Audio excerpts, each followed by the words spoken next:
Today, I'm going to be ranking the CDL metas from the worst to the best. We have 6 metas to go through. In at number 6 is going to be the worst meta, in my opinion, in the CDL era. It's going to be MW 2019, the M4 and the MP5. I just feel like this meta, especially with the way the game was in the TTK, I just wasn't a big fan of this meta. I feel like the AR didn't really feel like an AR. The M4 felt more like a kind of do-it-all weapon, and I just feel like the game was a bit too similar. The MP5 itself, the game itself just wasn't good for competitive, so I wasn't a fan of the meta, the way the maps were and everything. I just wasn't a fan of this game at all competitively. So to be honest, most things in my tier list, this map probably is going to be this game will probably be fairly low for me. So for me, this is going to be the worst meta in the CDO history. And then we go over to number 5, and this is going to be MW2.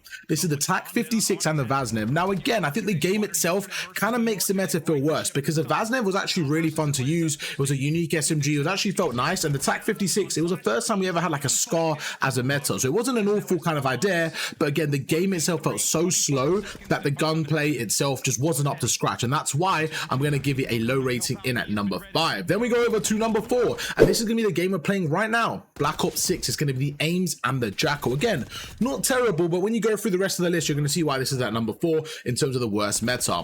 I like the Jackal, but again, we've had this in Cold War. It's basically the AK-74U, so I kind of like fresh SMGs at the same time, and the Ames probably was one of the worst ARs overall when you're comparing the ARs in the CDL meta. That's why it gets such a low list from me. Then we move over to number 3, and this is going to be Cold War. Just like I mentioned, it's not that this is necessarily bad.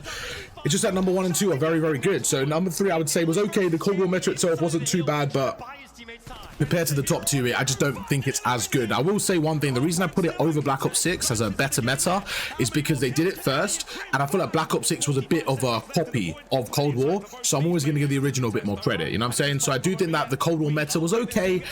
Even playing and watching, it was all right. You know, the AK-74U was fun to have and stuff. It was an S tier. It was an S tier. I'll give it like an A tier. So anyways, that's kind of it for that. Then we move over to the next meta. This is gonna be number 2, and I think this one was so fun that for me it goes to the S tier. Okay, it's gonna be Vanguard, the Ultimatum and the MP40. Wow. The Ultimatum was such a fun AR to use. The MP40 itself had a nice iron sight. It was original. It felt good. It felt like a proper SMG. I cannot complain about this meta at all. It was so fun, so original, and I love this. So it's a really good meta for me. It's gonna get a number 2 as an S tier. The number 1, the best meta in the CDO history, it has to be last year, MW3. Wow. The MCW and the Rival 9. I mean, talk about god guns for both. Beautiful AR, one of the best in the history, and SMG. I cannot complain enough. Has to be an S+ tier for me. Beautiful meta. Let me know down below what you guys think from the worst to the best metas in the CDO history.